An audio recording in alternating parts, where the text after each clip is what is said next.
Vamos lá, gente. Ó, seguinte, acabamos agora o papo com o Cláudio Thiago, que é empreendedor, assim, em série, poderia dizer, né? Porque já empreendeu em vários tipos de negócio. Começou no agro, vendendo... empreendedor em risco. Em risco.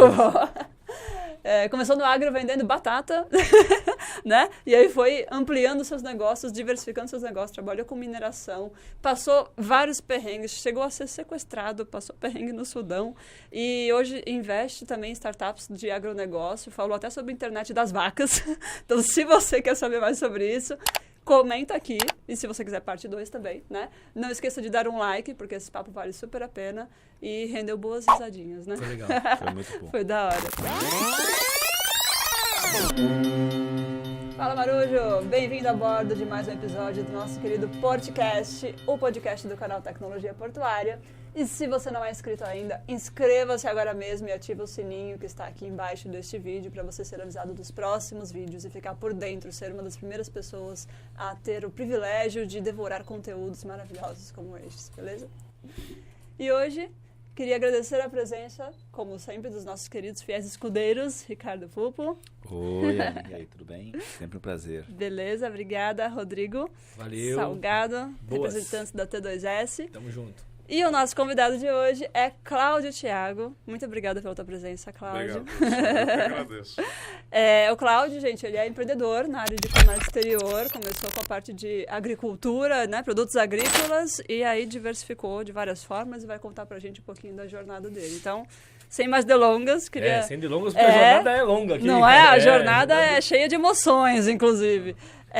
Cláudio, conta pra gente como é que você caiu na área de comércio exterior, como é que foi a tua jornada até chegar onde você está hoje. Eu caí por acaso. Uma das coisas importantes de se falar e que me perguntam muito assim, eu nunca usei muito rede social, mas vários amigos começaram a referenciar jornalista, alguém que tem muito seguidor, tal, colocava lá pergunta sobre agronegócio, comércio exterior para o Cláudio. A minha rede social era aquela de postar foto da esposa, filho, essas coisas. E aí eu comecei a responder perguntas. E aí o pessoal fala, poxa, mas você tem pós-graduação, você tem, sei lá, um curso X, Y, Z. Eu falei, pessoal, eu caí nisso aqui, caí em comércio exterior por acaso. Mas porque eu amava a área de vendas. Eu sempre fui da área de vendas e eu sempre trabalhei na área de vendas. Sim. Então, as coisas foram acontecendo, né, sucessivamente.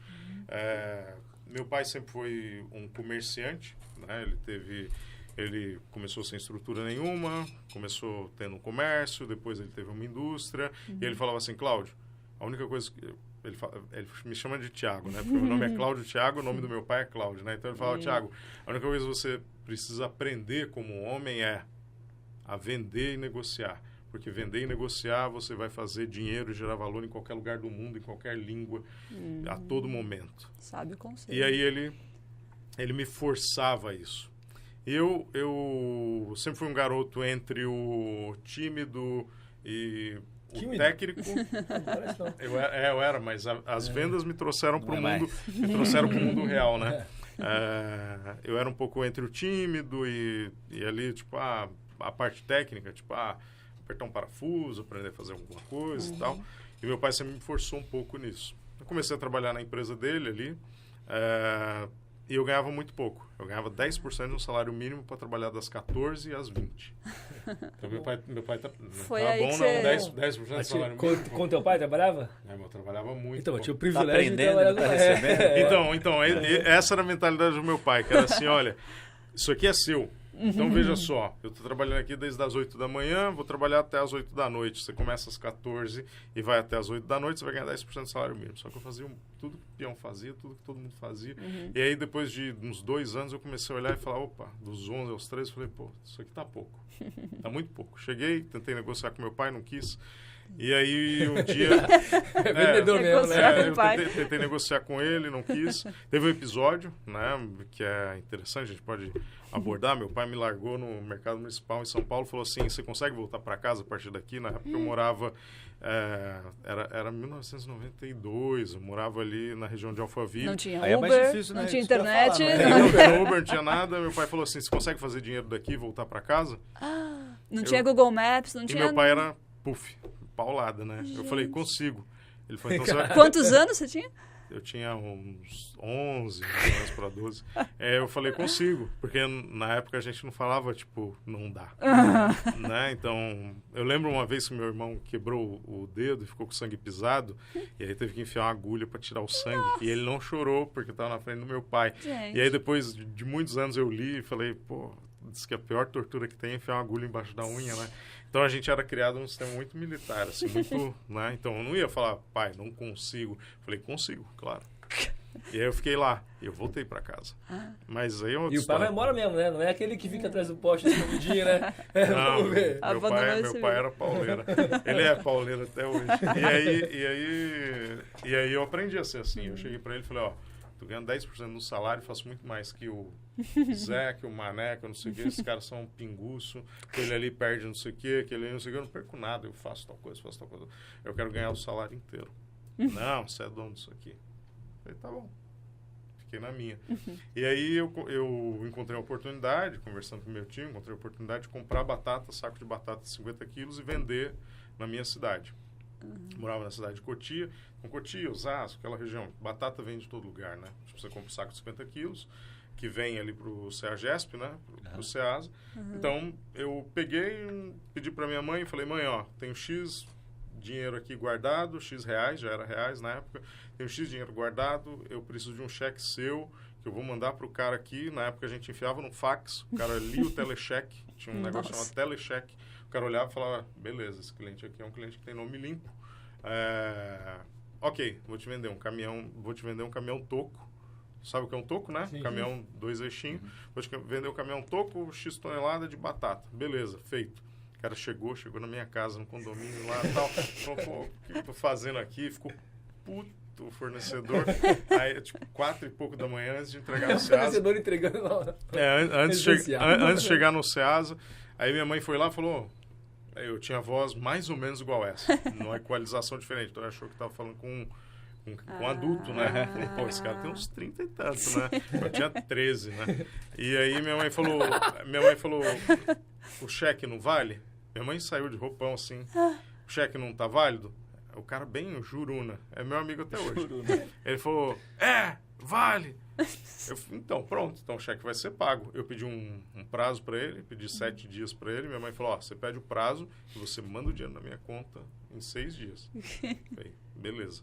Foi isso. No segundo dia eu tinha vendido já a quantidade referente a pagar o cheque. Depositei na conta da minha mãe e o resto foi lucro. Eu perdi bastante, perdi uns 30% da carga. Batata apodrece, fica com cheiro de cadáver. Credo. Fica fedido. Meu pai ficou puto, porque eu parei de trabalhar e falei, pai, eu vou vender batata. E ele falou, pô, isso não vai durar, só que durou dos 13 aos 17 anos. E eu fazia grana, cara. Comprei um caminhãozinho, um F6000, comprei 2 Kombi, uma nova, uma velha. Tinha nem habilitação ainda, já tinha caminhão. Eu tinha peão, né? Pagava peão por dia. Pagava... Posso falar peão aqui, né? Claro. Não, tipo... Cara, o cara que recebe ele por dia. Por quê? Sim. Porque era o cara que, ele pega lá e gasta com mulher, gasta com bebida, aquele esquema. Sim. E ali eu aprendi, né? Aprendi a lidar com o pessoal do CEAGESP, aprendi a lidar com concorrente, aprendi a vender. Batata vende em todo lugar, vende na pizzaria, vende na padaria, vende em todo lugar, faz massa, vende pro mercadinho e por aí vai. E aí foi longe. Show. Como que eu fui entrar no comércio exterior? Fui entrar depois, quando eu fui formalizar um CNPJ, mas não para vender batata. Eu fui formalizar um CNPJ para a transportadora. Um amigo meu me chamou para ser dono de transportadora. Ele falou, vamos criar uma transportadora. Ele era órfão de mãe e o pai dele levava ele para a empresa que ele trabalhava, uma grande multinacional. E ele ficava lá. Assim como eu trabalhava o dia inteiro, ele também trabalhava o dia inteiro. Tipo, depois do horário do colégio, ele trabalhava o dia inteiro. Ele não ligava para o colégio, igual a mim. Eu parei de ligar. Você imagina, você tá com um maço de dinheiro todo dia, fazendo dinheiro, você fala, escola, amigo. Né? Tipo, não tô falando que não é... O pessoal deve estudar. Eu sempre estudei muito, eu leio muito, estudo muito. Mas eu olhava e falava, opa, a recompensa tá aqui. A prioridade virou outra, né? E aí meu amigo a mesma coisa. Tipo, ia lá pra sala do pai dele, ficava ali, aprendia tudo e tal. Ele falou, Tiagão, vamos montar uma transportadora? Tem um monte de brecha de mercado, estou falando de 99. Vai fazer isso. Eu sei operacional, você sabe vendas, vamos. Beleza. Eu tinha um dinheiro guardado, ele não tinha nada, e eu tinha uma Kombi velha, né? Então eu podia registrar como transportadora, porque você precisava ter um veículo de carga. A gente registrou essa empresa e a gente começou a trabalhar com transporte. Ela ficou muito lenta durante 1 ano e meio, então a gente só intermediava. Era uma sala desse tamanho. Desse tamanho, efetivamente desse tamanho. Só que aqui é bonito. Lá era horrível, em cima de uma padaria, feio, infiltração, tudo destruído. E a gente tinha um telefone daquele de gancho, assim. E na De Nextel. discar. Discar e Nextel. Para falar com a galera, caminhoneiro e tal. Então a gente juntava caminhoneiro com embarcador. O cara quer colocar aguinha, o cara quer colocar um copinho, o cara... Tá bom, ganhava uma porcentagenzinha. Depois de um tempo a gente começou a crescer. A gente pegou um galpão que estava sendo subutilizado de uma grande empresa de alimento brasileira. Eu não vou ficar citando o nome das empresas aqui, né? Mas você fica à vontade. Aqui não tem filtro.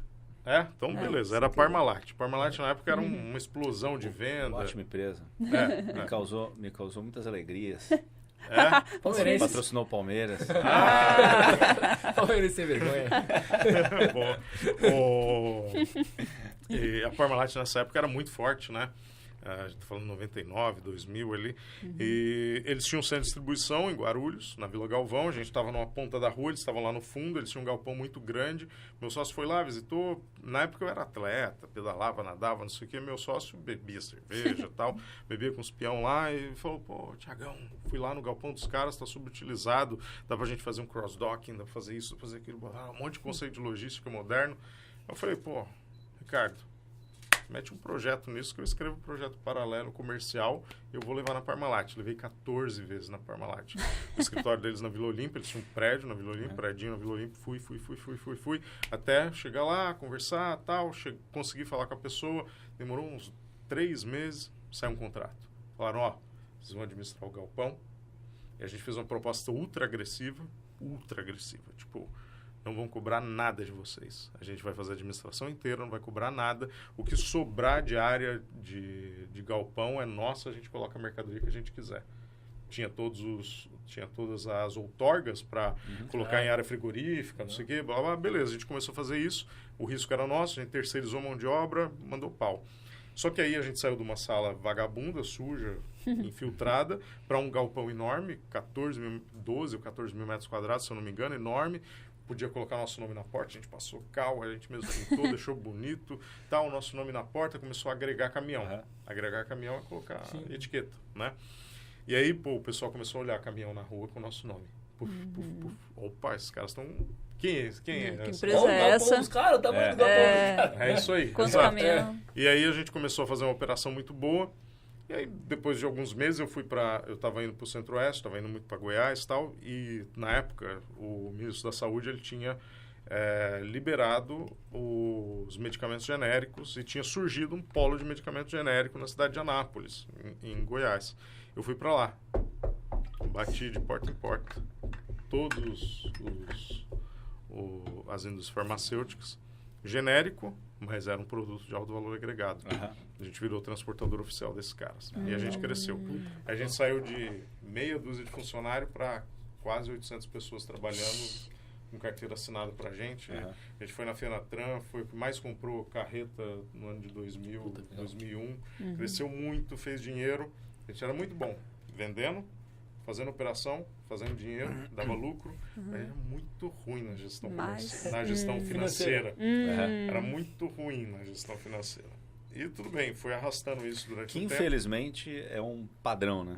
É um padrão completamente. A pessoa sabe trabalhar muito bem, mas... Né? Porque a gestão financeira... Porque a gente não tem gestão financeira na educação escola, básica. Exatamente. Mas quando a escala é pequena, não aparece. Quando a escala cresce, Isso. Dá um impacto. Aí tu fala, puta merda.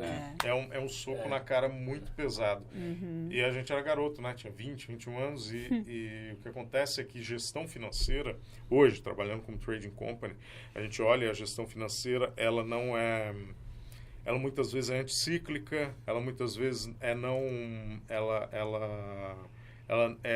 não é tão lógica, porque você tem um mercado financeiro muitas vezes trabalhando de maneiras diferentes do comércio. E você precisa ir aprendendo isso. Na época a gente não sabia nada disso. Pô, 2 garotos, a gente tá fazendo dinheiro e tal. Fora a parte da tributação, né?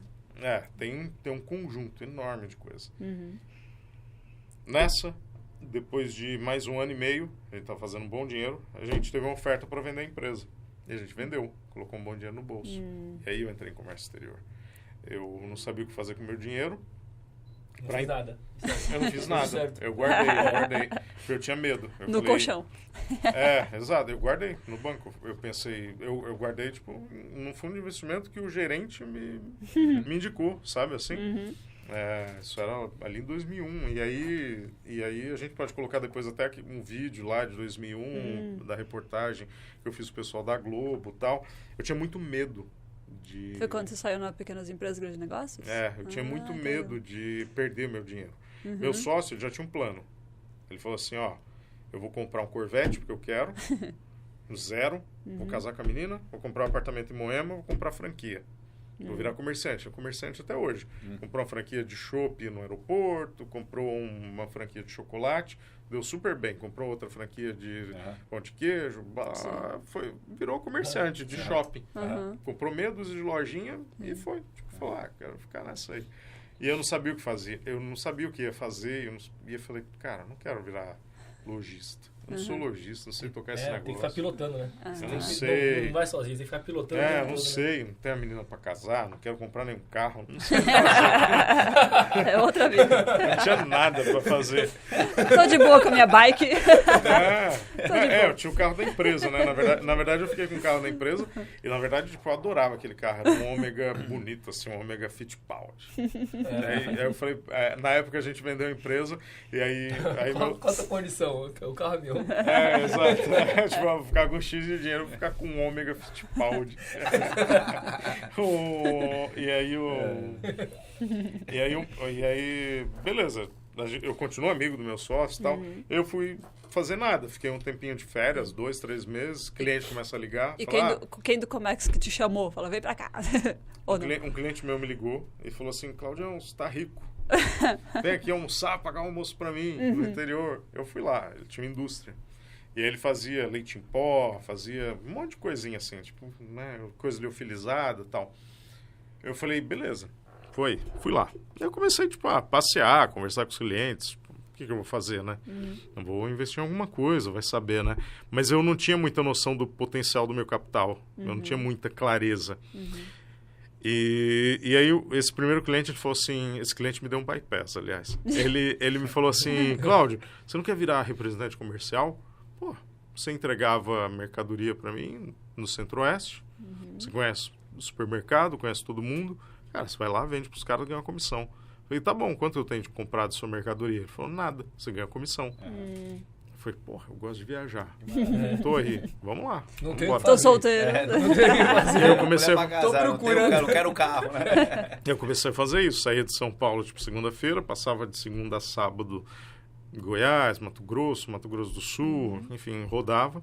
Chegava lá, alugava um carro, ou saía daqui, ia de carro, ótimo. E comecei a vender. E comecei a pegar várias outras fábricas, porque, na verdade, a gente está falando lá no início dos anos 2000, um monte de indústria de alimentos em São Paulo, Rio de Janeiro, né? São Paulo, Rio de Janeiro, Paraná e Centro-Oeste muito pouco, só que o Centro-Oeste enriquecendo por conta do agronegócio. Eu dei muita sorte. A maior parte dos empresários gosta de falar assim, o mérito é meu. Cara, eu tenho um certo mérito, mas eu tenho uma sorte. Mas não dizem que a sorte é o encontro do preparo com a oportunidade, né? Você estava preparado quando veio a oportunidade? Eu não sei se eu estava tão preparado. Eu tava ou tinha coragem, né? Tinha mais coragem. Mas, assim, você tem que se posicionar pertinho ali da sorte, né? Pra sorte te pegar. A sorte não bate na tua porta, não. Mas o azarado da sorte bate e ele nem percebe. Tão azarado que ele é. Você sabe por que eu comecei a trabalhar? Eu comecei a trabalhar pelo seguinte. Eu comecei a trabalhar ali com 13, 14 anos porque eu queria aprender a pilotar avião. Então, eu sou PP, piloto privado. Eu queria aprender a pilotar helicóptero. Eu queria ser paraquedista. Custa caro, tudo isso. E eu faço tudo isso até hoje. Eu queria velejar, queria fazer essas coisas. E na época eu era atleta, fazia triatlon e tal. Meu pai não ia pagar, tipo, um salto de paraquedas hoje, quando eu subo no avião, tipo, custa, sei lá, R$200. Pô, final de semana, fácil, gasta R$2.000. Imagina pro garoto de 15 anos, que quer chegar e fazer um monte e tal, gasta um dinheiro toda semana. Então, eu comecei a trabalhar por conta disso. E aí, esse negócio da sorte, do preparo, é o seguinte, é mais ou menos igual ao paraquedismo. Que é entre Você, lógico, treinar, fazer briefing, fazer debriefing, entender o que você está fazendo, com clareza, com responsabilidade, mas é também se jogar no vazio. Eu sempre me joguei no vazio. Eu sempre me achei, de certa maneira, obsoleto. Como que eu estou entrando em obsolescência? Como que eu estou ficando velho naquilo que eu estou fazendo? Como que eu estou dominando muito isso? E a partir do momento que eu estou dominando muito, será que eu não estou ficando muito velho?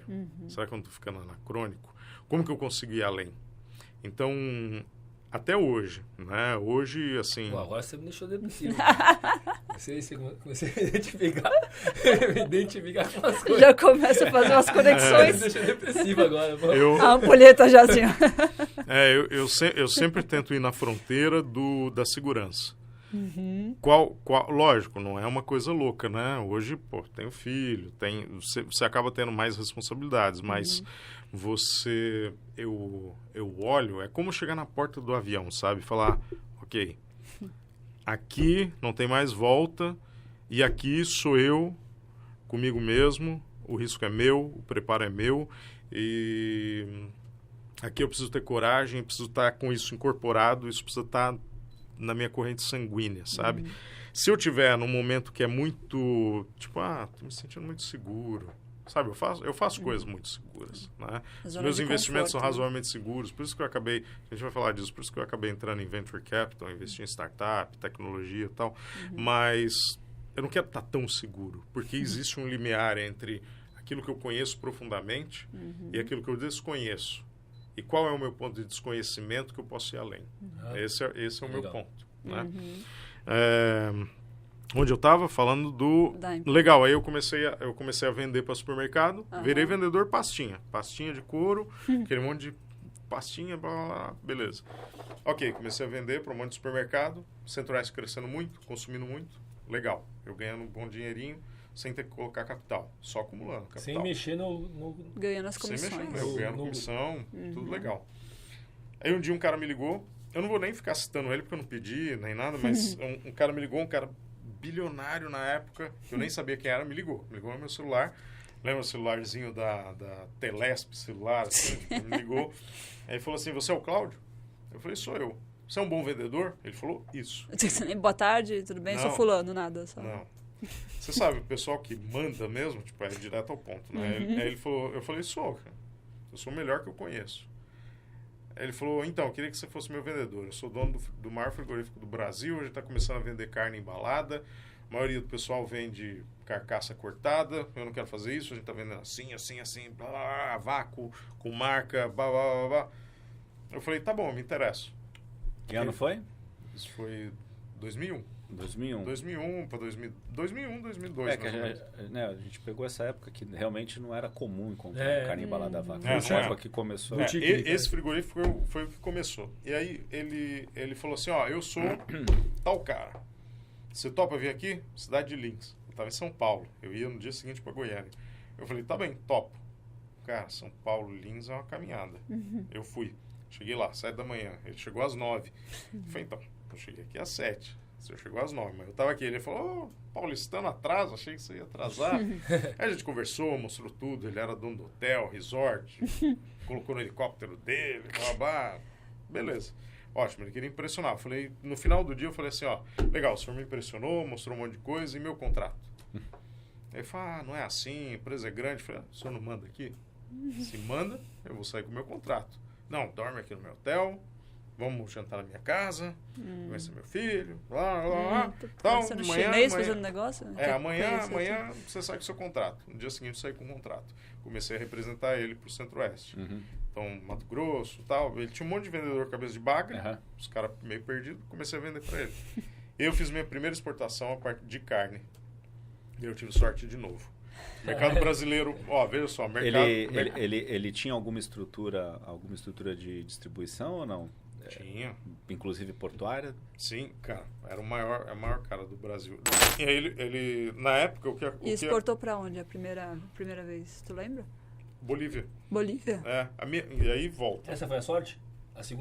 Uma das sortes dessa exportação? Um conjunto de sortes. Foi o seguinte. Número 1, eu não vendia carne. Um cara de carne me ligou e falou que queria um vendedor bom. Assim, a tua reputação já era assim, violenta? Minha reputação era boa porque eu comecei vendendo lá Leite em pó, chocolatado, mercearia doce salgada no supermercado. Como que assim? chegou no cara para o Mas- cara então, ligar para mas você? Até Como aí, é que... até aí o Silvio Santos não vai te ligar porque... Liga. O que aconteceu é o seguinte, ele me ligou direto, ligação direta, e ele falou isso. Ele deve ter pego o teu contato por indicação de algum... Ele pegou meu contato por indicação de varejo. Foi o seguinte, até hoje, né, quando você pega... Hoje, lógico, menos, as coisas estão muito mais profissionais, é diferente, mas na época, tinha área comercial e o cara era o dono da empresa e ele queria um projeto novo. Ele não queria mais vender meia carcaça, boi inteiro, meia carcaça. Existia muito abate clandestino. O cara que tem boi, abate o boi lá no açougue dele e falou, opa, eu sou frigorífico. Começou até aquela, vamos dizer, aquela fiscalização do CIF. Então teve um lobby muito grande para falar assim, ó, carne qualificada é carne que tem CIF e tal, não a carne que o João, a Maria, o Zé abate ali. Legal, grande estrutura. Ele falou, ó, quem são os vendedores? Ele olhou e falou, ele me falou exatamente isso, falou, Cláudio, eu tenho um monte de vendedor, você é um bom vendedor? Eu falei, eu sou o melhor que eu conheço. Desse jeito, porque eu também, cara, sou direto ao ponto, sabe? Eu não sabia quem era. Ele falou, ó, eu sou dono do maior frigorífico do Brasil. E na época, depois, conversando ao vivo, ele me falou, eu peguei o seu contato com o supermercado tal. Na época, e aí que eu falo, que eu dei muita sorte. Por quê? Porque eu vendia mercearia doce salgada. Pegava um monte de catálogo, aquele monte de pozinho, tipo, leite em pó, geleia, gelatina, tudo que você pode imaginar. Vendedor pastinha, a gente chama. É o cara que chega, até hoje eu faço isso. É o cara que chega, camisa, calça jeans, senta ali, tem mais 20 assim na fileira, comprador lá no final da fila, a gente espera, fala, o catálogo, tal, quer comprar, tal. Quando é recorrente, tá precisando, como é que tá ali? Eu passei ali, eu vi que tem pouca coisa. É isso aí, é exatamente isso. E vai tirando pedido na folha carbono, era isso. E eu vendia muito. Cara, não sei por quê. Porque, sei lá, porque eu aprendi a vender desde os 13 anos. Negociar. Por N motivos, né? Porque eu tinha pai que forçou. O pai que forçou, uma boa oferta, eu gostava do que eu estava fazendo, eu estava tranquilo. Diferente de outros vendedores, eu estava tranquilo, não é? Então, a minha sobrevivência estava garantida. Uma vez o Jackson falou aqui, né? Que vendedor é profissão, né? Não, os caras que... eu não tenho que fazer, cair nas vendas, esse cara é o arrombado. Esse tá amarrado, não vai crescer nunca. Mas porque vendedor é uma puta profissão. Cara, eu amo... Tem um perfil, né? Eu amo o que eu faço. Eu me classifico hoje como um mercador. Depois a gente vai falar sobre isso. Legal. Mas veja, eu estava tranquilo. E aí ele me achou através de um varejista. Sim. E aí é uma das sortes que eu dei. Por quê? Porque o Centro-Oeste estava crescendo junto do vagão do agronegócio. Os grandes grupos varejistas, o cara que tinha 1, 2, 3, 4, 5 lojas, hoje são grupos bilionários. Cara, eu conheço um monte de bilionário, um monte de caras do início dos anos 2000 que tinha lá 1, 2, 3, 4, 5 lojas. Antes de ser. Então, isso que é legal. Que são meus amigos até hoje. Tipo, o cara que é fazendeiro, que tem varejo, o cara que tem atacado, o cara que não sei o quê, enfim. E aí essa empresa ele participou de uma feira. Ele me chamou, eu comecei a vender para ele, comecei a performar e fazer dinheiro. Eu ainda achava, eu sempre fui meio bobo assim nessas coisas, sabe? Até hoje eu fico meio bobinho. Aí eu olhava e falava, eu sou vendedor, né? Lá do Centro-Oeste. Os caras que são feras são os caras que atendem aqui, tipo Carrefour, Pão de Açúcar e tal. Eu ganhava mais dinheiro que eles, mas eu não sabia.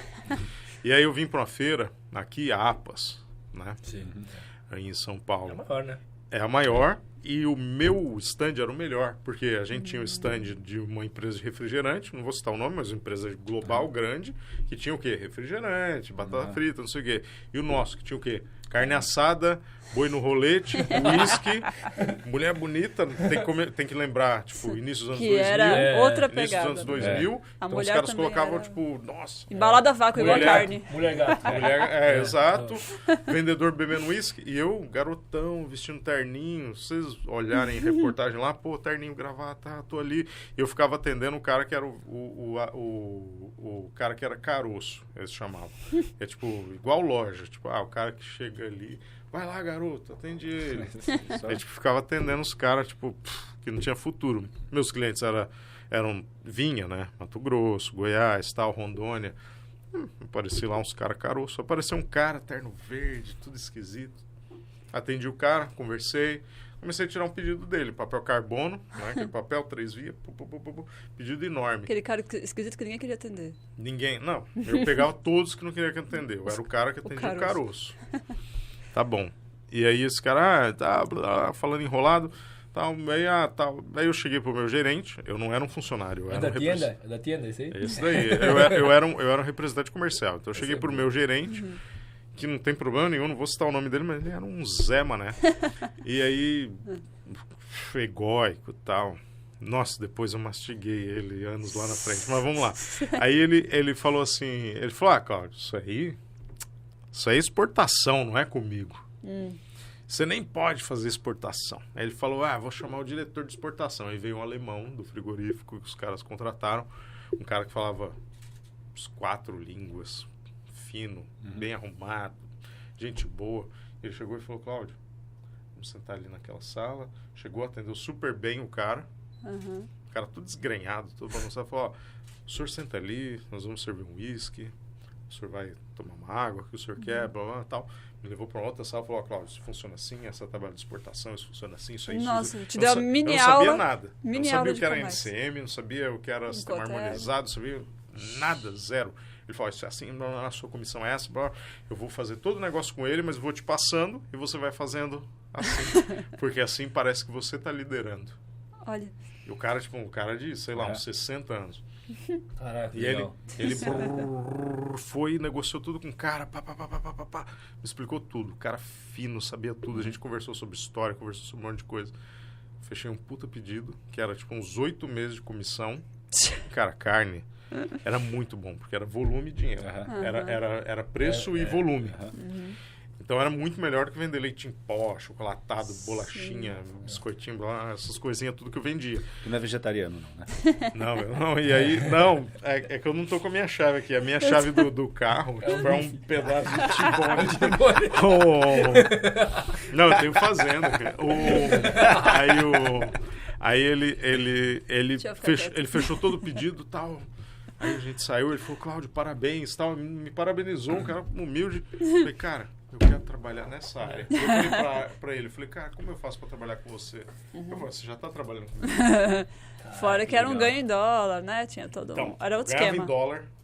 Eu ganhava antes, porque o cara pagava... Cara, lindo. Beleza. Antecipado. Aí o cara ficou super feliz, o cliente do outro lado, muito mais feliz que os caras que eu atendia. Eu ganhei mais, ganhei em dólar. Eu falei, nossa, é o paraíso. Beleza, um dia seguinte... E tu acabou esquecendo de contar a história da tenda, né? Que o cara era boliviano, da Bolívia, ele? Então. Mas aí no dia seguinte o cara voltou e ele falou, Cláudio, há quanto tempo você trabalha aqui? Então eu falei, eu não trabalho aqui, eu sou representante comercial. Ele falou... é mesmo? Tal. Então, eu falei, eu vendo várias outras coisas. Abri uma pasta, mostrei. Ele falou, eu compro tudo isso. Eu tenho 42 tiendas na Bolívia e na Venezuela. Eu pensei uma tenda, né? Eu pensei o cara tem uma barraquinha. O camelô. Eu não falava espanhol. Aí eu pensei, tienda, tipo uma lona e um monte de carne jogada, as coisas largadas lá, né? Tienda cara, ele tinha loja. Né? Ele tinha loja boa. 42 lojas. Ele falou, Cláudio, você foi o vendedor que melhor me atendeu. Eu falei, posso ser sincero com você? Hora do feedback. Essa é boa. Ele falou, pode. Eu falei, então, é o seguinte, aqui no Brasil, se você for branco, olho claro, tal, tiver uma aparência de estadunidense, alemão, francês, você vai ser bem atendido. Tem um monte de estrangeiro aqui. E se tiver bem Mas você tem cara de índio e o seu terno é verde, oliva, é horroroso. Eu falei, é muito feio. Os caras acham que você é morador de rua. Mano. Aí ele falou, Cláudio, obrigado por me falar isso. Onde eu compro um terno bom? Eu vendo terno, tá ligado? Não. Tá aqui na página 42. A feira era na Zona Norte de São Paulo, né? Ainda é, né? Era na Zona Norte. Falei, você vai em tal lugar, tal loja. Quanto você quer gastar? Quero gastar tanto. Falei, você vai em tal lugar, você compra um terno assim. Compra azul marinho, escuro, compra preto, cinza. Aí no outro dia ele voltou legal, bem arrumado, né? A gente jantou junto, ele falou, o que você vende e tal. Mostrei, ele falou, eu compro isso. E aí eu comecei a exportar, porque ele começou a me fazer um monte de pedido e eu comecei a colocar no papel carbono. E quando eu trouxe de volta para falar, o Joãozinho que vende tal coisa, o Manezinho que vende tal coisa, o cara que vende isso, vende aquilo. Eu falei, Cláudio, Eu não sei esse negócio de exportar. Aí o cara fala, não tem um radar. Habilitação. O que é isso? É radar, né? Eu não sabia. Eu não sei o que é isso tal. E eu era um representante comercial. Então eu sabia o preço mínimo do cara aqui. Eu sabia o preço que o cara comprava lá. Eu falei, eu vou comprar e vender, eu tenho capital. Agora eu sei o que fazer com o meu capital. E aí eu fui atrás, não tinha nenhum curso. Tinha uns cursos, tipo, administração com ênfase em comércio exterior. Foi, cara, 4 anos de curso. Aí eu converso com o professor, tal, blá, blá. Aí eu achei um curso e fui fazer um curso da DVB, Associação de Dirigentes de Venda e Marketing. Não existe mais. O professor Marcos Teles, meu amigo até hoje, ele tem 82 anos, se eu não me engano agora. Ele criou um curso, porque ele foi diretor de grandes empresas. Ele falou, faltam vendedores internacionais no Brasil e por isso a gente não tem dinamicidade econômica, a gente não tem participação no comércio global, porque falta recursos humanos que tenham capacidade de vender. Ele criou um curso dentro da DVB, da Associação de Dirigentes de Venda e Marketing, e ele criou esse curso, que teve lá umas 3 temporadas, e eu entrei no primeiro curso. Era um curso que era como se fosse um MBA, né? Era um curso antigo, porque não tinha online, era 2001, né? Então era sexta e sábado. Eu era o mais novo da turma. Na minha turma eu dei muita sorte, porque todo mundo é experiente. Caras de agência, de marítima, caras de trading, pessoal que queria aprender mais profundamente. Todo mundo era da área. E eu não tinha nada, eu não sabia nada. Então o pessoal me instruía de tudo. Peguei gente que... cara que era presidente. O que estava superficial para eles, para você estava profundo, para você estava aprendendo, né? Aquela aulinha de introdução. E os professores legais pra caramba. Então deu 1 mês e meio, eu contratei metade dos meus professores. Falei, quer vir trabalhar comigo? Eu tinha capital. Eu falei, aqui que eu vou pôr meu capital. Eu vou alugar um escritório. Onde eu alugo o escritório? Vou alugar aqui no centro de São Paulo, na Avenida São Luís. Porque uma amiga indicou, tal, blá, blá. Contratei um colega de turma, contratei um professor, contratei outro. Blá, blá. Montou uma trading. Abri uma empresa. Não, abri uma empresa comercial importadora e exportadora. É a Camin Trading. E a Camin Comércio, importação e exportação. E depois virou trading. E aí a gente foi crescendo. E aí foi isso. É assim que eu entrei no comércio exterior. Show. E aí eu comecei a exportar tudo que você pode imaginar. Eu comecei exportando para Bolívia. Aí o boliviano, ele tinha loja na Tienda, na Venezuela. Venezuela era fabulosa na época, muito rica. Você ia para Venezuela, tinha caminhonete sofisticada. É mesmo? 2000 Pô, foi a bonança da Venezuela. Eu lembro que... 2001, 2002, você ia, o cliente me levava para de iate, o cara tinha iate de 3 andares para andar no Caribe, tipo, vamos ali em Aruba, agora. Mas ali é pertinho, né? Aruba é pertinho. É perto. mas aí o cara, não, casa noturna, festa, mulheres lindas, pô, maravilhoso. Aí, tipo, o cara tem uma filial no Panamá, o outro tem não sei o quê, o outro tem indústria não sei onde. Eu comecei a fazer mercados que ninguém queria atingir, mercados que tinham alto risco. Então, o Haiti começou a ter conflito, eu estava lá vendendo para eles. Panamá começou a ter muito mercado, estava lá vendendo para eles. Enfim, e aí foi expandindo. Legal. América Latina, você fez vários países. Eu fiz principalmente o que a gente chama de CARICOM, o mercado comum da Centro-América, né? Os países do Caribe. Né? Eu fiz uma live há uns anos atrás que o pessoal falou, porra, fala sobre isso, Cláudio, que eu tinha foto, depois eu mando para vocês. É tipo, quando faltou papel higiênico, Fidel Castro estava lá limpando a bunda deles. Então, eu tava vendendo coisas assim, tipo, coisas básicas, sabe? Tipo, eu vou comprando açúcar de Cuba e tô fazendo a troca, porque na verdade eles não tinham dinheiro, não tinham troca em dólar, então, beleza, eu vou pegar açúcar aqui e vou te entregar papel higiênico, vou vender tal coisa, vou não sei o que, fazer escambo. Então, fui aprendendo a fazer essas coisas, né? E aí, fui sofisticando, né? E aí, quando era, sei lá, 2003, eu tava fazendo operações back-to-back e tava fazendo um monte de coisa. Eu tava fazendo coisas bem longas, assim. E você chegou a trabalhar também com mineração, né? Aí, isso é bem depois? Foi bem depois, Foi depois que eu fali. Foi depois faliu? Eu falei em 2006. Quebrou. Mas nessa tocada aí? Dessa empresa? Nessa tocada. Da importação e exportação e da trading? Nessa tocada. Pelo mesmo motivo da parte da gestão financeira? Eu fali porque... E aqui, assim, é importante ser sincero, porque eu acho que o público também que está aqui ouvindo, isso aqui vai ficar por muito tempo, né, na internet. Eu era muito... aquilo que eu não tive lá no começo, de querer gastar e querer mostrar e tal, eu tive depois. Então, ali em 2005, veja, eu vinha lá 2001, 2, 3, 4, 5, fazendo muito dinheiro. Então, pô... Casou, não foi? Casou, aí faliu. Não, eu casei agora, há pouco. Foi depois? Olha aí, tá vendo? Não, eu era garoto. 2005 eu tinha que idade? Eu tinha 20... 2005 eu tinha 24. Acho 24 anos, se eu não me engano. Aí foi a hora de querer ostentar. Sabe as coisas que a gente vê em rede social e tal? Na época não tinha rede social de verdade, mas era... Era social mesmo. Era pra socializar. Físico social. Então... Eu não tinha onde colocar meu dinheiro. Então, eu coloquei dinheiro, virei sócio de bar sofisticado em São Paulo, casa noturna, tudo que você pode imaginar. E nessa, tipo, eu nunca gostei de... Eu nunca fui um cara de, eu gosto de dirigir. Nunca gostei de carro. Eu fui lá e comprei 2 carros esportivos. Comprei um carro esportivo que eu queria, comprei um outro que o cara ofereceu. Beleza. Chamando atenção. Então, um conjunto de coisas que chega perto de você e toma conta, né? Junto disso, eu estava trabalhando no comércio exterior, no comércio internacional. Então, eu estava lidando com todo tipo de gente do mundo. E eu estava num ponto onde eu já tinha trading company, eu já era importador, eu trazia grandes produtos para o Brasil. Então, por exemplo, na época, por exemplo, tinha aquela marca Abercrombie de roupa. Sim. Eu era o importador oficial. Tinha um cara que era o cara Nilson que gosta, só para ter uma noção. Tinha um cara que era o dono da marca no Brasil. Eu era trading que importava.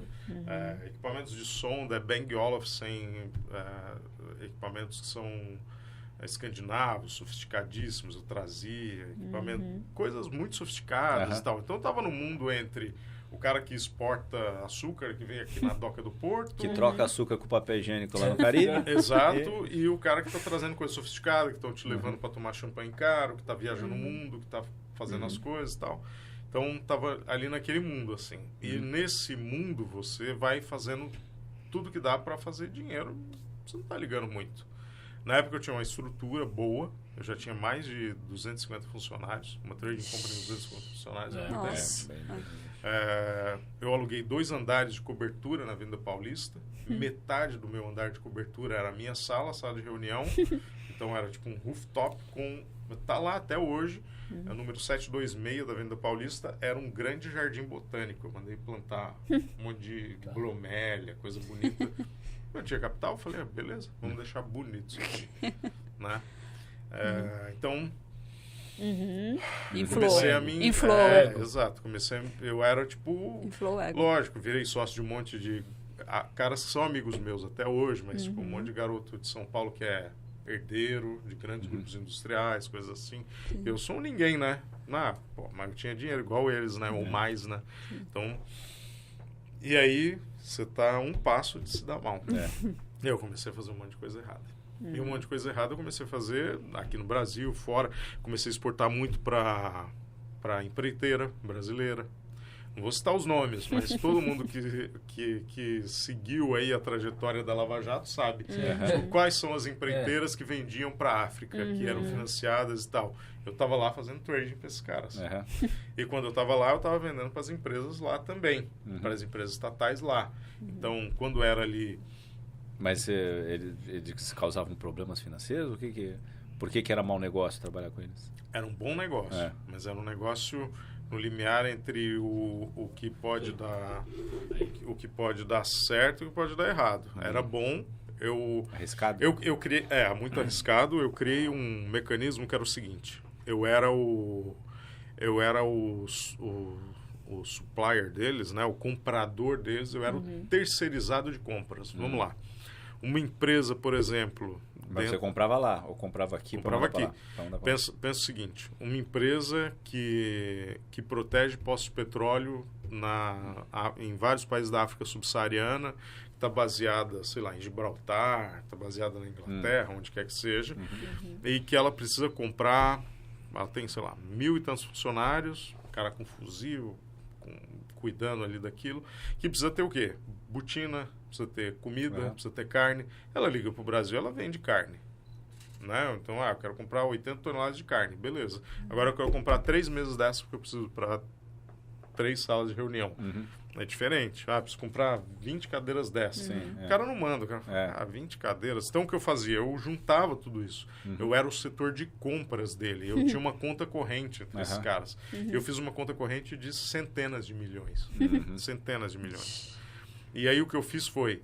Na época, eu tinha um diretor financeiro que me falou assim, Cláudio, ele era meio francês, meio argentino. Ele falou, Cláudio, você está ganhando muito dinheiro, a gente tem muita margem, isso aqui não precisa de carta de crédito, a gente vai fazer uma conta escrow. Para quem não sabe, né, o que é uma conta escrow, é uma comporta que joga o dinheiro aqui, abre aqui e joga para cá, né? O pessoal que assiste de comércio exterior entende. Ele falou, a gente vai fazer contas escrow, várias, para vários clientes, e daqui a 2 anos você vai ter um banco. A gente vai abrir um banco em Caimã para você. A gente vai fazer assim, porque tem fluxo de dinheiro. Você vai começar a dar crédito para esses clientes. E é assim que vai funcionar. A gente vai captar dinheiro na Europa. Falei, é isso aí, eu quero ser dono de banco. Nossa. Eu tinha 24, 25 anos. Falei, porra, eu quero ser dono de banco. Até hoje eu tenho hoje eu sou sócio de banqueiro, mas aí é uma outra história. Mas a energia, né, vai trazendo isso. E aí tu viajava muito para esses países da África nessa época? Muito, cara. Teve ano que eu fui, sei lá, 18 vezes para Angola.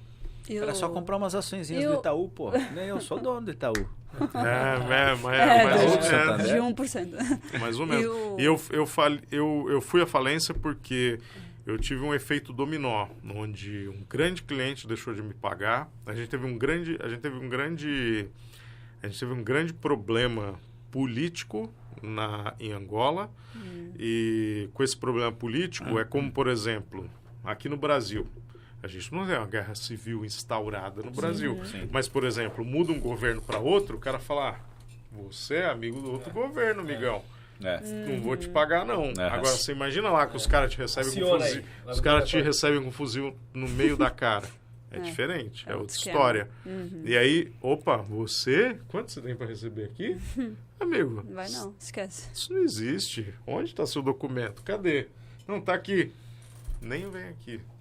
E aí, você deixa de receber, deixa de ter contrato, as coisas deixam de existir, a empresa que existe em Gibraltar não existe mais, vira uma empresa inglesa e vira um bololô.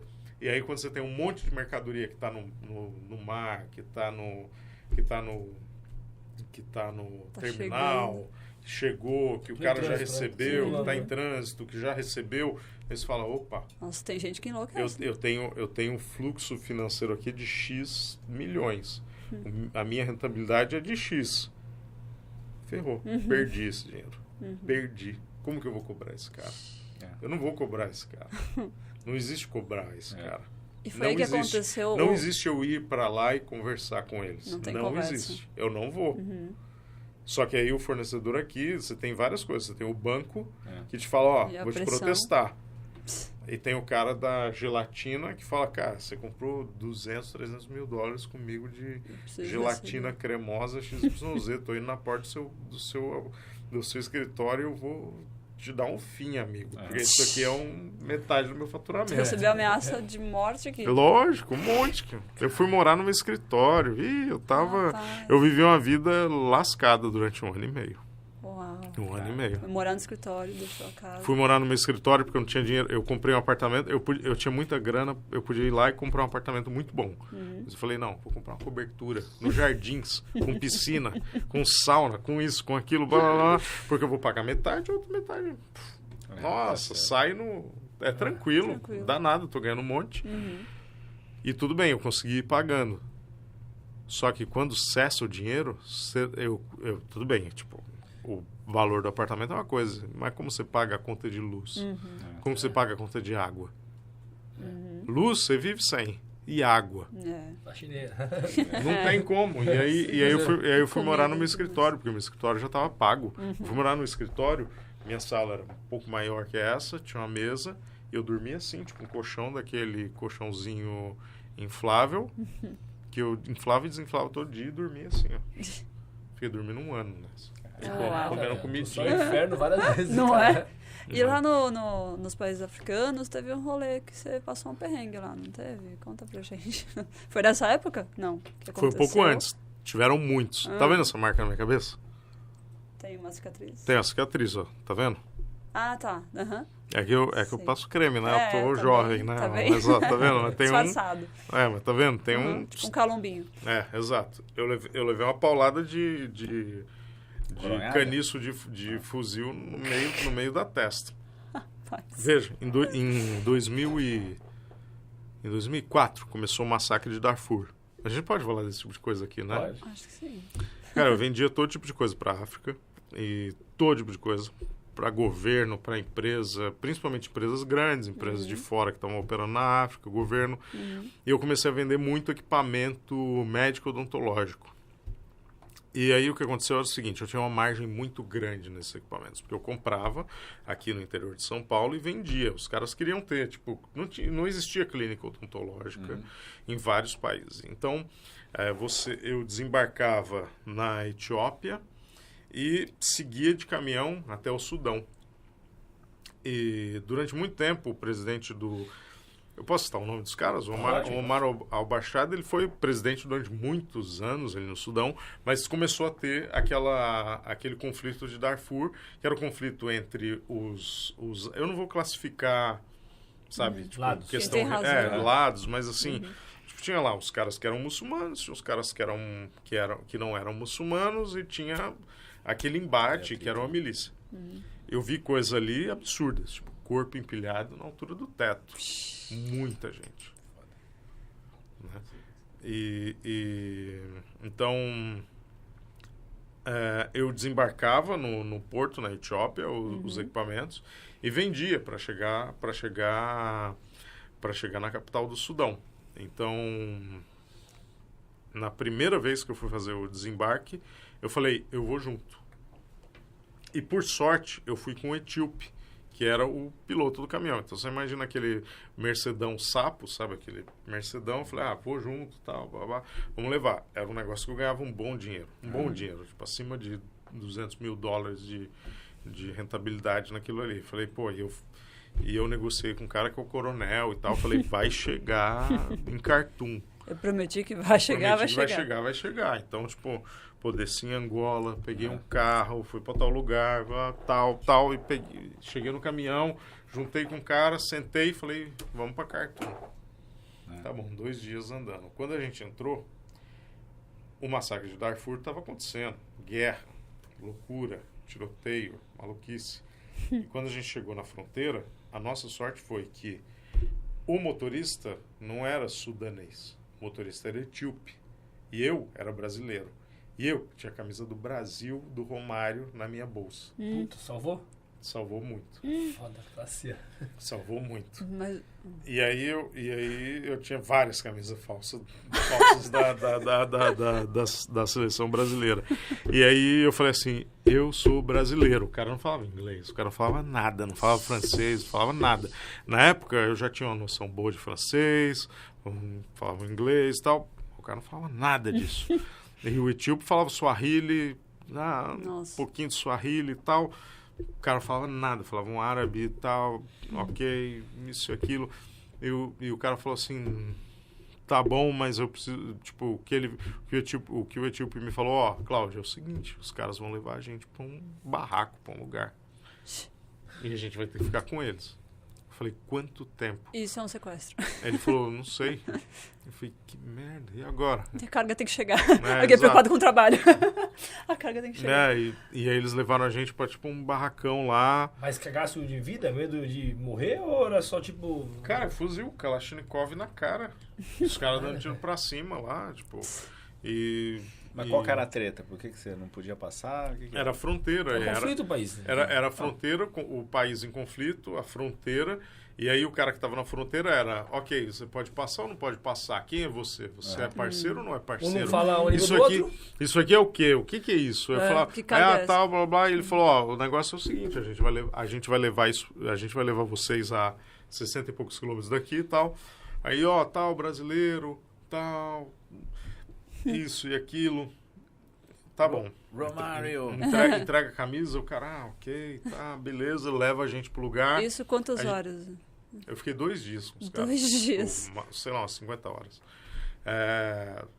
cara, você vai usar o buraco aí pra ir no banheiro, você vai ficar aí, comida? Ah, comida não tem nem pra gente, tem pra vocês. Quer tomar um leite aí? Tá, toma o leite aí, dá uma mega diarreia, né? Toma um leite e tal. E agora, tal, aí, tipo, aí veio o coronel aí, tipo, e agora? Aí, tipo, o etíope falou, e agora? O que a gente faz? O cara ficou puto, deu uma paulada no etíope, Nossa. O cara deu o tiro pra cima, deu uma paulada no etíope, o etíope sangrando, aí deu uma paulada em mim, eu sangrando na cara, tipo, sangue na cara, sangue no olho, não enxerga nada, Caraca. tudo ruim, aquele gosto de ferrugem na boca. Eu falei, caraca, a gente vai morrer, mano. Aqui, tipo, sei lá, no primeiro dia, sabe? Aí chega o coronel do cara, aí o coronel fala assim, tal, você, isso, aquilo, pá. O cara mais, né, O dono da boca. Aí tal, aí falava inglês, conversava, tal.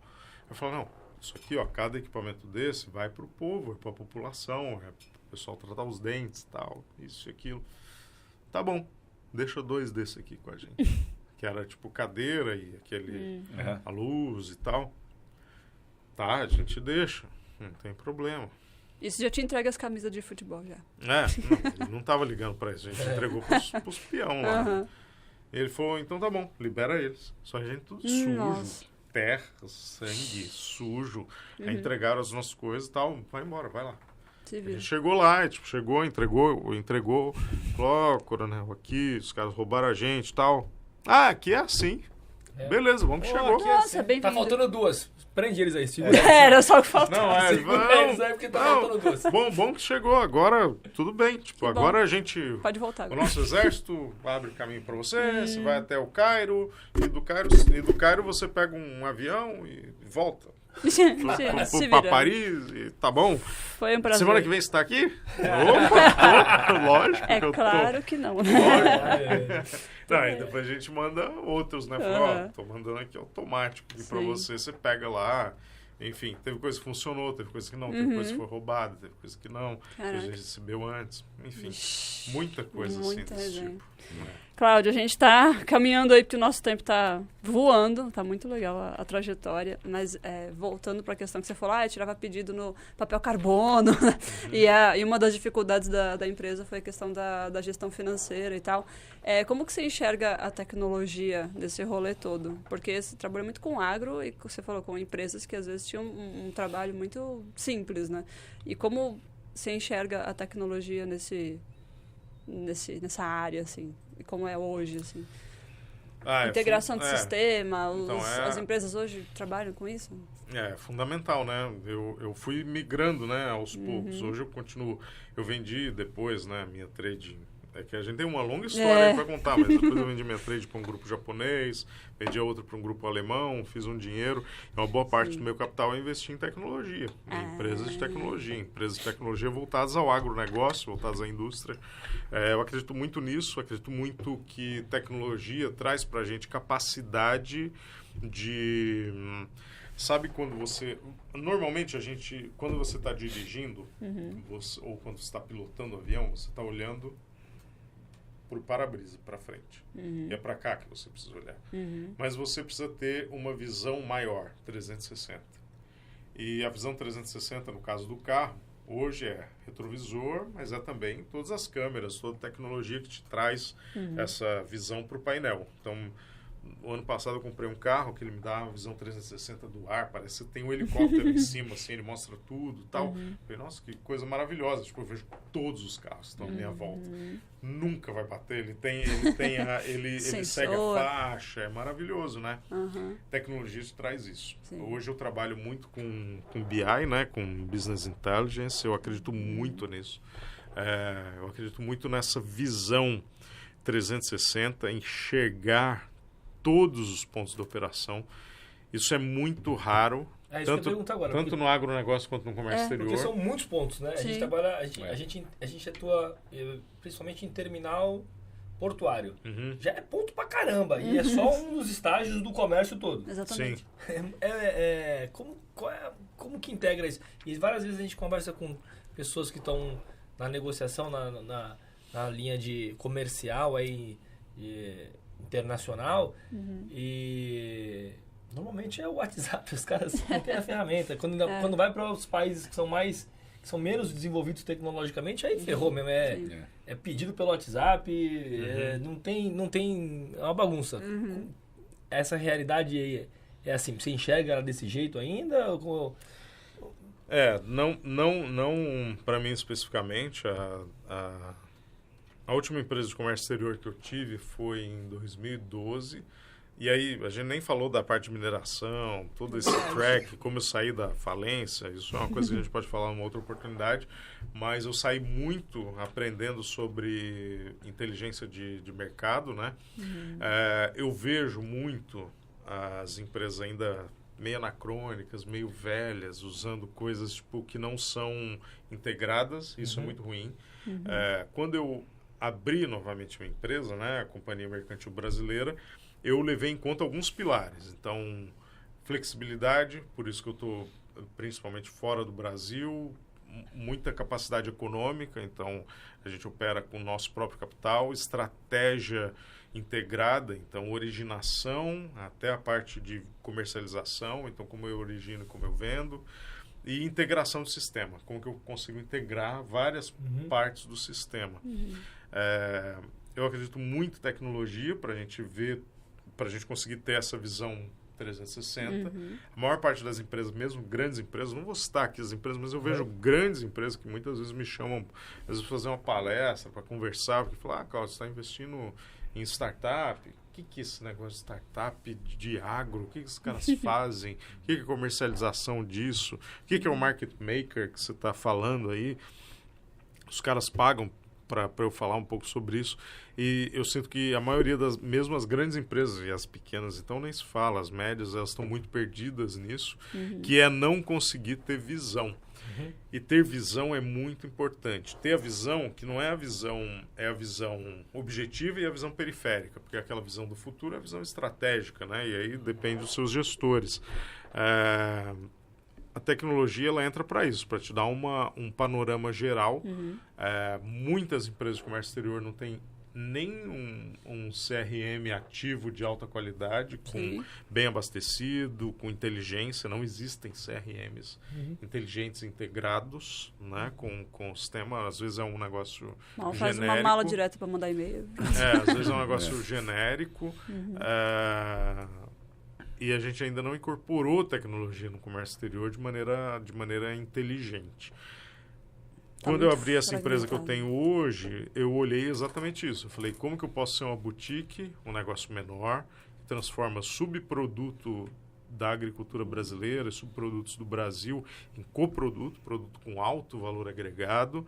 Como que eu ganho dinheiro na comercialização e, ao mesmo tempo, ganho dinheiro na tesouraria, ganho dinheiro no financeiro, né? Como que eu transformo o produto, como que eu pego um produto de $1 e transformo um produto de $100. Aí você está olhando um lugar que ninguém olha, né? Porque o Brasil é a vocação da commodity, aí só quer vender a soja em vez de processar. Eu vendo commodity também, mas eu vendo commodity para gerar fluxo, mas eu tento vender, eu tento trabalhar produtos que são subprodutos transformados em coprodutos, né? Em produtos com alta margem, alta capacidade de disponibilidade, capacidade de entrega, né? Tem algum exemplo? Tem muita coisa. Por exemplo, vamos falar, proteína... vamos falar uma coisa que é muito interessante, por exemplo, sebo bovino. Sebo de boi. O Brasil é o maior exportador de proteína animal do mundo, certo? Carne, né? Sim. E o sebo bovino? O que faz o sebo bovino? O sebo bovino você faz combustível. Sebo bovino você pode fazer lubrificante para máquina e equipamento, máquina de linha amarela, aquelas máquinas grandes de É o que alguns usam para cozinhar também, em vez do óleo? Não. Máquina lubrificante de máquina de linha amarela, aí o preço já vai lá para o alto. Mas você usa também para o cosmético. Para o seu batom tem sebo bovino. Para o creme tem sebo bovino. E aí você pode ir estandartizando esse produto, transformando em um produto com altíssimo valor. Você vai multiplicar o valor, às vezes, por 3.000. Então, com base no tipo de produto que você vai fazendo. Sim. A mesma coisa, por exemplo, escama do peixe. A gordura da escama do peixe, a quitosana, isso aí é graxaria também. O Brasil, ele produz isso? Produz. Ele pode produzir muito mais? Pode produzir muito mais. Vem produzindo e crescendo? Vem. Pode virar um player mundial? Pode. Assim como em laranja. Lembra laranja lá atrás? Antes quem mandava nisso? Califórnia. Aí veio Cutrale. Cutrale cresceu, ficou forte, dominou o interior de São Paulo, foi para a Califórnia, comprou as fábricas da Coca-Cola, brigou com o governo norte-americano, tinha mais capital, juntou com os bancos Safra, comprou todas as indústrias de beneficiamento de suco de laranja da Califórnia, virou um grande grupo global, virou o maior distribuidor de vegetais, legumes e frutas dos Estados Unidos, virou uma potência gigantesca. O que a gente pode fazer em outras áreas, né? Então, por exemplo, na parte de quitosana. Quitosana vira suplemento, vira cosmético de altíssimo valor. Sim. Então, eu olho esse tipo de produto. Então, mas ainda são poucas empresas que exploram isso? Tipo, isso é desperdiçado, é jogado fora? Ou... alguma coisa vira lixo. Eu gosto muito de olhar lixo. Eu gosto muito de olhar mercados que não são consolidados e que podem se consolidar. Então, por exemplo, o mercado de proteína animal. A gente olha hoje e fala, o frigorífico tal é gigantesco, o cara tal é multibilionário. Então, olha, qual o lixo dele? Fala assim, tá bom, qual é... Pô, o cara tem um apartamento na frente do Hyde Park, em Londres, tem um apartamento, isso aqui, de centenas de milhões e tal. Tá bom, depois de muitos anos que ele estava lá na roça, amassando barro. Mas o que ele fez antes? E tem um monte de coisa que é resíduo dele. E qual é o próximo mercado a ser consolidado? O que é? É lignina? Dentro da silvicultura? É gordura animal? Essa parte de graxaria? É isso. Eu olho isso. Mercados que podem ser consolidados, que eu posso juntar com grandes indústrias, que eu posso beneficiar produto, que eu posso ser a ponte. Você tinha comentado alguma coisa de uma casquinha também? A casca do café, não lembro. Que dá para... transformar em outro... Tem muitas cascas. Tem a casca do amendoim. Tem a casca do cacau. Tem aquela casca que é o invólucro, que não é a casca propriamente dita, mas é aquele invólucro que tem grande valor proteico. Olha. E que pode ser transformado em cosmético, pode ser transformado... Tudo que você olha e fala, isso aqui pode virar ração animal. Tá, pode virar ração animal. Mas o que pode virar, qual porcentagem disso pode virar produto de alto valor para ser consumido pelo ser humano? Para pele, né? Para cosmético, ou para nutrição, ou para medicamento? Porque são níveis diferentes. Às vezes você pega uma porcentagem daquilo, você estandartiza, manda para uma indústria, beneficia. Por isso que tem muito produto que eu compro no Brasil, origino no Brasil. O Brasil é um grande originador. Eu vou mandar para a minha empresa na Malásia, vou mandar para uma indústria que vai beneficiar e vou exportar para grandes mercados consumidores. Legal. E ganhar uma grande porcentagem disso. E aí as tuas empresas que você investe de startups de comércio exterior, de agro, são para ajudar nisso, nessa gestão? Algumas sim. Depois de... Teve alguma startup que já se desenvolveu? Tem. Eu tenho startup que eu investi em 2009, quando o pessoal não estava falando ainda de startup, que trabalha com o que a gente chama de internet das vacas. IoT, legal. IoT para pecuária. Que legal. Ela tem 75% do mercado global, do mercado mundial de rastreabilidade de... Brasileira, empresa? Brasileira. Começou aqui em São Paulo. Qual é o nome? Pode falar o nome. Pode falar? Pode, pô. Bovicontrol. Bovicontrol. Ela saiu do Brasil, saiu de São Paulo e hoje ela foi para a Califórnia. Internet das vacas. Então era um negócio ali com 4, 5 sócios e que virou uma empresa com 400 e tantas pessoas pelo mundo inteiro. Legal.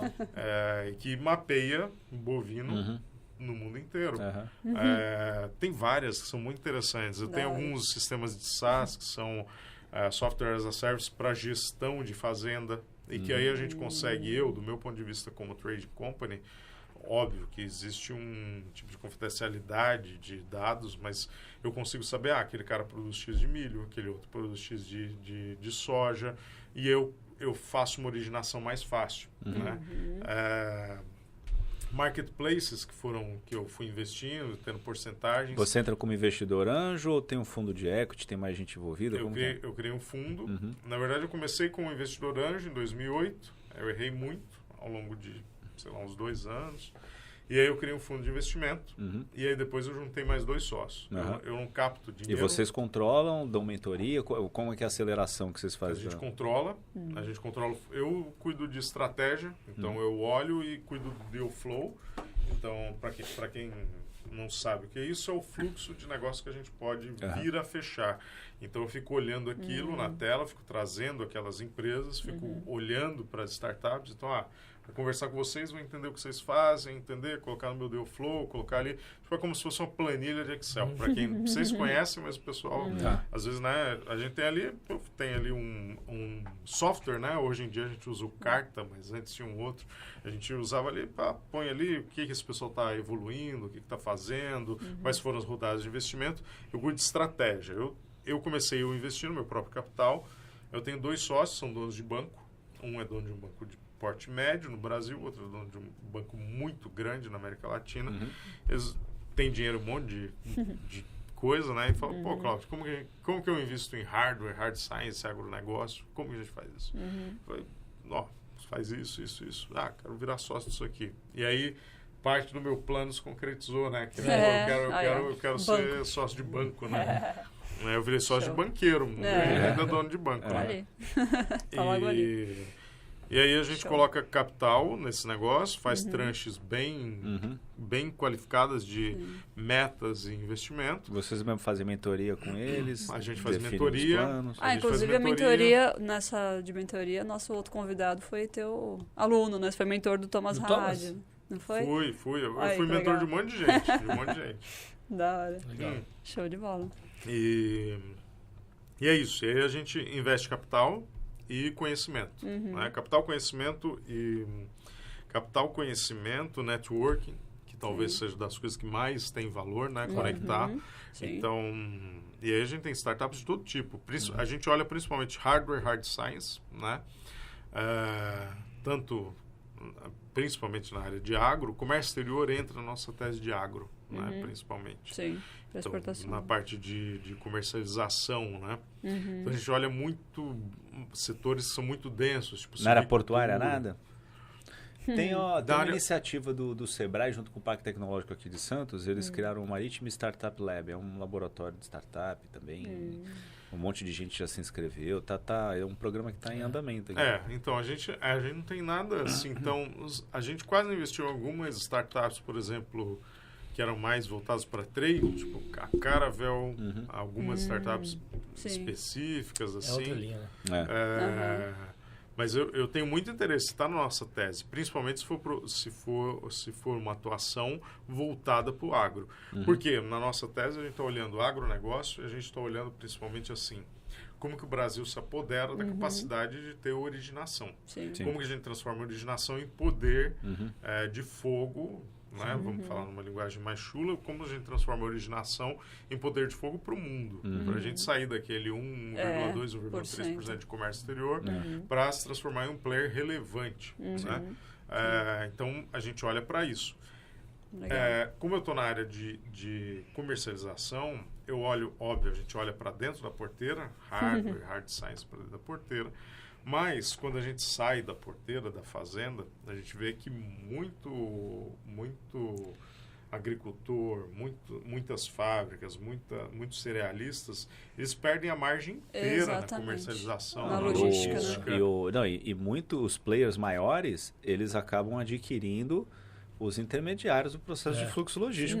Tem muito player grande que é dono de terminal, é dono de transportadora, dono de ferrovia. Exato. É dono do terminal lá onde vai receber... Dono da empresa de navegação. Exato. A nossa tese de investimento, ela contempla o seguinte, que ela contempla muitas coisas. Tem algumas coisas que talvez eu não possa falar aqui, mas a gente contempla o seguinte, que os integradores, aquele que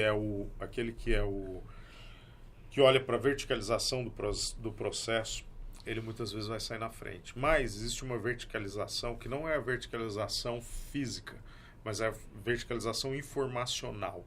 Então, não necessariamente é ser dono do terminal.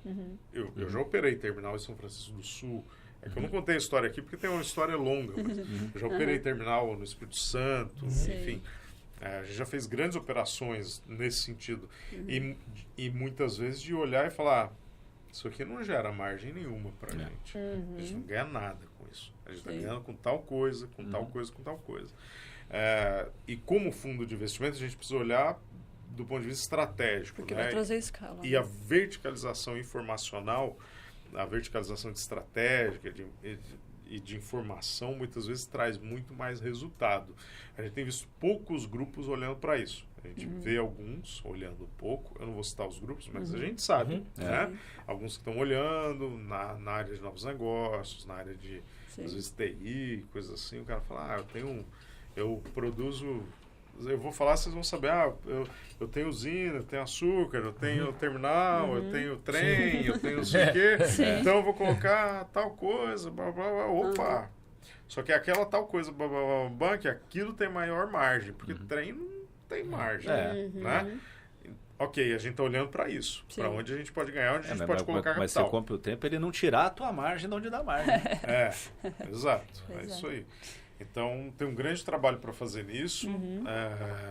A gente acredita que isso não necessariamente é um trabalho que é só no Brasil. Assim, ele não tem uma bandeira, ele é transnacional. Né? Então, são grupos que, às vezes, o grupo surgiu no Brasil. Tipo, o cara tem usina de açúcar lá. Mas ele está trabalhando no Brasil inteiro. O cara tem um não sei o quê de isso e aquilo, blá, blá, mas está trabalhando no mundo inteiro, né? E ele está olhando como que ele ganha nisso, como que ele é estratégico nisso. A gente, como fundo de investimento, também está olhando para esse tipo de coisa. Só que numa porcentagem menor. Né? Como que a gente entra numa porcentagem assim? O nosso grande lance a gente trabalha diferente do fluxo do que é o Venture Capital do Vale do Silício, que é spray and pray, tipo, espalho dinheiro, rezo para dar certo, faço mentoria e acredito que vai surgir um grande Google daquele negócio. A gente não fica olhando, eu quero o Google do agronegócio. Né? Eu quero 20 empresas, que dessas 20 a gente faz um montante que fala, isso aqui é um Google do agronegócio. Sim, sim. Entendi. Mais estratégico e... Mais viável, né? E foca naquilo que tem mais potencial de crescer, né? E principalmente porque quando a gente fala de software, quando a gente fala da revolução dos bits e coisas assim, é uma realidade. Quando a gente fala da revolução dos bits com os átomos, com aquilo que é real, que é palpável, é um pouco diferente. Sim. Então, um pouco diferente significa que a tese também precisa ser diferente. E a gente acredita muito nisso. Que legal. A tese é diferente. Né? Então, por isso que eu viajo muito mais para a China, falo muito mais com o pessoal de hardware, do que com o pessoal do Vale do Silício que está acostumado com e-commerce, com software, com abstrato, né? Coisas assim. Com coisas intangíveis, né? Com mais intangíveis. A tese é digital, diferente. Isso aí. Cláudio, querem fazer alguma pergunta? Não. Então, infelizmente, como o nosso tempo está chegando ao fim, a gente vai fazer aquela pergunta clássica, que não tem nada a ver com o trabalho. Agora a gente relaxa e te pergunta o que o Cláudio gosta de fazer quando está de bermuda e chinelo. O que você curte fazer nas suas horas vagas? O que eu gosto de fazer quando eu tô de bermuda e descalço. Eu gosto de velejar. Pular de paraquedas?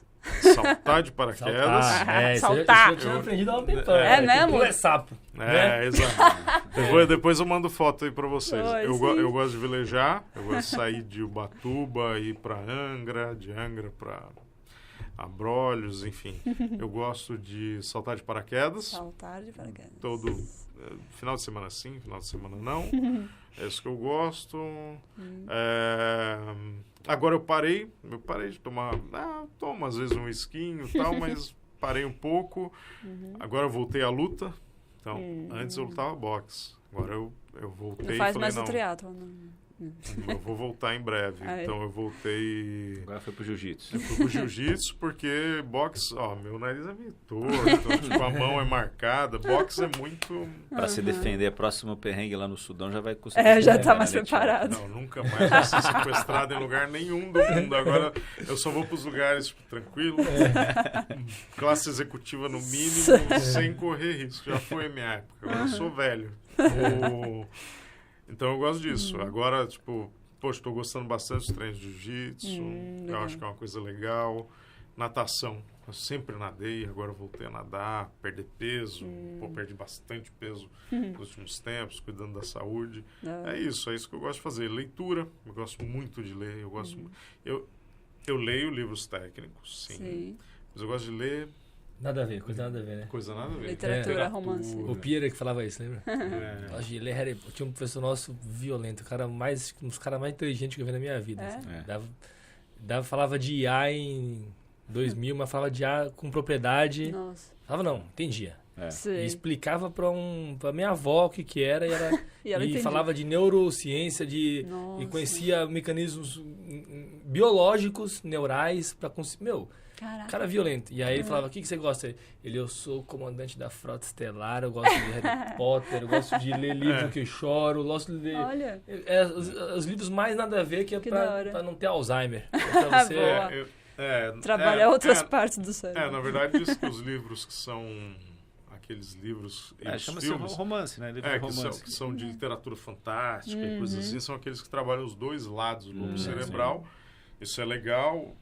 Os grandes amigos que eu tenho são amigos que são da área cultural. Então, o meu melhor amigo da vida, ele já é falecido, porque ele morreu lá com seus quase 80 anos, que é o José Roberto Fanganiello Melém.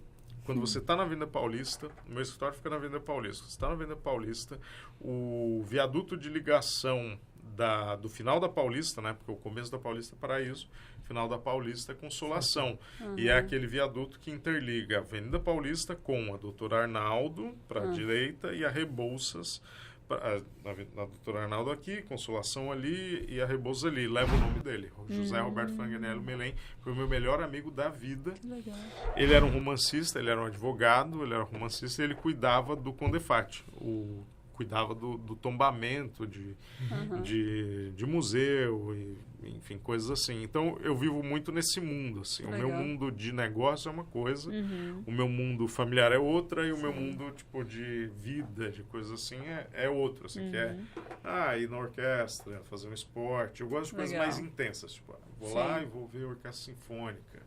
Vou no museu e vou estar ali entronizado. Estou aqui com vocês, não estou olhando o celular, estou com vocês. Sim. Eu gosto de coisas que me colocam imerso. Sim. Legal. Show. Show de bola. Show de bola. Cláudio, muito obrigada. Foi top. Muito bacana mesmo. Nossa, cara. Show de bola. Uma super história que, né, merecia parte 2, parte 3. Tá bom. Muito obrigada quando de vocês coração. quiserem, Muito legal. Tem um monte de Puta experiência. Não é? Foi show de bola. Então agora vamos resumir, né? Tudo que a gente falou. Pode ser? Vamos lá, gente. Seguinte, acabamos agora o papo com o Cláudio Thiago, que é empreendedor, assim, em série, poderia dizer, né? Porque já empreendeu em vários tipos de negócio. Começou no agro, vendendo... empreendedor em risco. Em risco.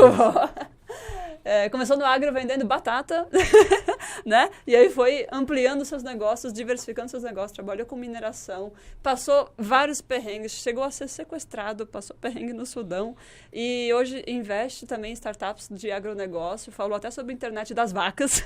Então, se você quer saber mais sobre isso, comenta aqui, e se você quiser parte 2 também, né? Não esqueça de dar um like, porque esse papo vale super a pena e rendeu boas risadinhas, né? Foi legal. Foi muito bom. Foi da hora. Muito Obrigada, bom. viu, Cláudio? Valeu. Valeu, Cláudio. Obrigado a vocês. Beijo, Obrigado a gente. vocês. Até a próxima. Tchau, pessoal. Tchau, pessoal. Obrigado.